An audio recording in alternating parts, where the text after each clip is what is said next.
Благодарам, председателе. Почитувам председател на комисијата, почитувани колеги, почитуван заменик министер.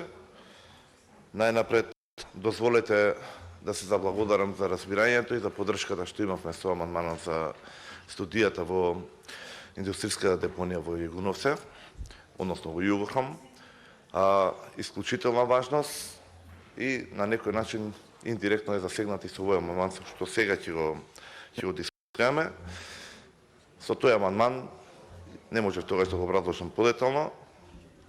Предвидува да се изготви студија од професионален тим од геолози, хидролози, технолози, металурзи, климатолози и еколози. И практично со неа целосно ќе се изолираат, односно ќе се изнајде решение за целосно изолирање на подземните води под депонијата и со тоа се заштити Женевскиот масив, а практично и базенот изворот Рашче. Зошто го велам тоа? Бидејќи со овој амандман сега тука се предвидува санација и ремедијација на парк депонијата во втората заштитна зона на бунарското подрачје Нерези Лепенец. Овој амандман го имав и претходно укажано, тогаш детално укажувавме, сега повторно ќе укажам, бидејќи сметам дека заменик министерот е лошо избрифиран од службите во министерството, но нема проблем, исклучително важна е темата, ќе го образложиме ако треба и многу пати повторно. Значи, и поснабдувањето на Скопје е од две основи. Првото е каптираната вода од Рашче 1 и Рашче 2. Во периодите кога има недостаток од вода или дополнително водоснабдување се користи бунарското подрачје Нерези Лепенец. Тоа се наоѓа во општина Карпош. Се разбира да важноста нема сега да одвојувам време, бидејќи сум ограничен со времето, но можам да укажам дека таа е материја која што е регулирана со многу законски и подзаконски акти, правилници, студии и не е сега од наше време или од време на СДС или од претходниот систем, станува збор за материја што е регулирана од самата формирање водоснабдителниот систем во Скопје.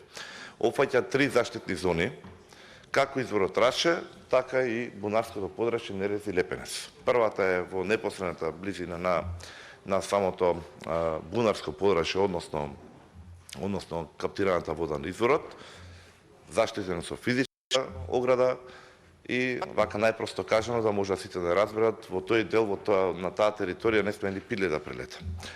Втората зона е во непосредната близина, каде што исто така подлежи на многу строги мерки и критериуми што сме и што не сме да се направи.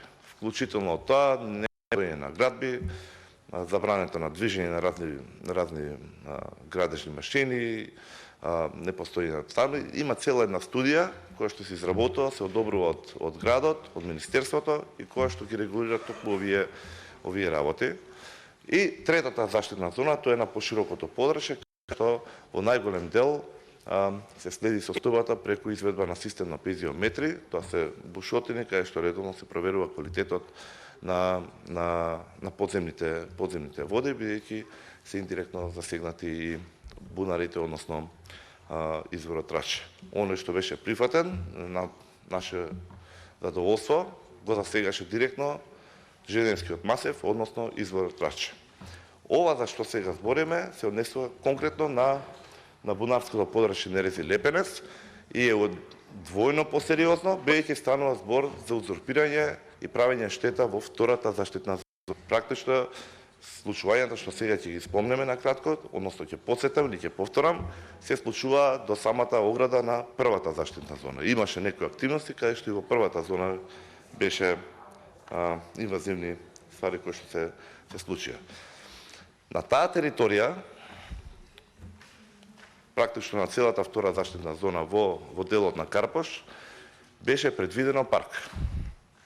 Затоа и го нарековме парк депонијата, сега ќе објаснам и зошто и за она што повторно го кажав на низ темата, дошто сметам дека лошо ви брифирале. Тоа беше барање на граѓаните. Тоа било и наша заложба, била заложба и на нашите опоненти долги години и конечно се смогна сили, повеќе последователни ветувања изборни и од наша страна и од страна на опонентите, конечно имаше некои конкретни активности, најаве дека конечно ќе биде парк. Наместо парк, во екот на ковид пандемијата, во екот на оние локдауни што ги зборевме, кога не смееше никој да се движи, кога беше забранено за движење, се случи обид за претварање наместовен парк во една хронична еколошка бомба и тешки форми на криминални активности. Што се случува? Водоносниот слој, што стои во самото бунарско подрачје, беше отстранет или украден, уште подобро да кажам, организирано, и на негово место беше затрупан со секаков тип на шут, градежни материјали и веќе не знаеме што. Збориме за дупки од 12 метри. До ниво на подземни води, ги имаме слики, имаше прилози, каде што покрај таа беља што се направи, што беше отстранен водоносниот слој, кој што практично е филтер на самата вода, на површинските води, беше истурено ѓубре на нив, и сега на секој дожд, првата помисла наша што е, дека тоа ниво во лоша хидролошка година, кога беше направено ископувањето и одвезена во непознат правец, сега практично доколку се зголеми нивото на подземни води, целото тоа ѓубре, шут, секакви типови на материјали, е под ризик да заврши во нашиот водоводен систем и да го консумираме сите ние. Да биде уште пострашна работата. Од кога испадна пријави, од кога испадна протести, од кога испадна повици и така натаму, прозивки, конечно, минатата година имаше и поднесен обвинителен акт од страна на МВР до јавното обвинителство. Во материјалите, во записникот, имаше сведоштво на еден од обвинетите, каде што покрај сите други материјали беше јасен и гласен дека целокупните градежен шут материјали од медицинар, од рамките на клиничкиот центар, биле депонирани таму. Дозволете да ве потсетам дека станува збор за азбестни кровови, за громобрани и за останати радиоактивни канцерогени материјали. Исклучително сложено. Јас не велам дека утре може да се случи катастрофата, но може веќе задутре, за месец или за година.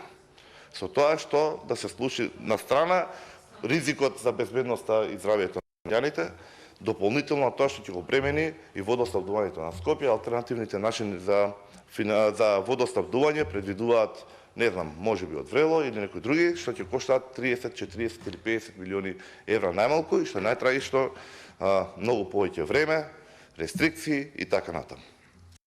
Затоа ја дојдовме со овој амандман и имавме иницијативата за итна санација и ремедијација на ова подрачје. Тоа би требало да опфати најнапред изготовка на елаборат, врз основа на елаборатот да се направи студија, слична нешто на ова што го зборевме за Јагуновце, од експерти, кои што ќе треба први да дефинираат како да се отстрани, па каде да се најдат соодветниот материјал, да се врати во првобитна состава и да се направи штетата, ризикот и по безбедноста и по здравјето на граѓаните биде сведен на апсолутен минимум. Се разбира, од самата студија ќе треба да видиме колку фази ќе бидат запасени и колку целиот проект конечно ќе чини. Затоа кажавме 180 милиони денари како прва фаза, дај Боже да бидат и 3 фази. Но ние нешто мораме да превземеме. Не можеме така да оставиме чисто на случајот. Дека не збориме само административно или да нападнеме или да подсетиме на неодговорното однесување на Шилегов и Богоев претходно, кои што се директно засегнати во чие време се случи ова. Не ми е тоа целта. Целта ми е да ги отстраниме ризиците и да обезбедиме здрава и сигурна вода за пиење за нас, за нашите деца и за нашите поколенија. Со промена на локалната власт, нашите активности беа доследни, онака како што кажавме, како што ветивме, како што останавме посветени. Од страна на општина Карпош се одобрени веќе средства во планот за јавни набавки. Оваа година за изработка на елаборатот. Тоа е основата врз основа на која понатаму може да се направат следните чекори за изработка на студијата. Дополнително од град Скопје се одобрени 10 милиони денари наменски во делот на заштита на животна средина и зеленилото, кои што се надевам дека ќе бидат искористени поголемиот дел или речиси сите токму на санација и ремедијација на оваа парк депонијата или како што популарно карпошани го велат канцер паркот. И конечно останува поддршката од државата и од централната власт. Од тука дозволете да привршувам. Она што ми е многу важно да го кажам сега, што го повторувам многу често и нема да престанам да се борам, да се убедувам да допрам до што е можно повеќе пратеници со надежда дека ќе добиеме поддршката во овој амандман. Покрај финансиската поддршка, од исклучителна важност ние да се разбудат институциите. представките до инспекторатите да се постапува по нив, институциите да излезат на терен, да го дадат својот удел, да ги дадат своите експертизи и да помогнат во надминувањето на оваа состојба и да помогнат при реализација на санација и ремедиација на бунарското подрачје. Ви благодарам. Ви благодарам и вас. Доколку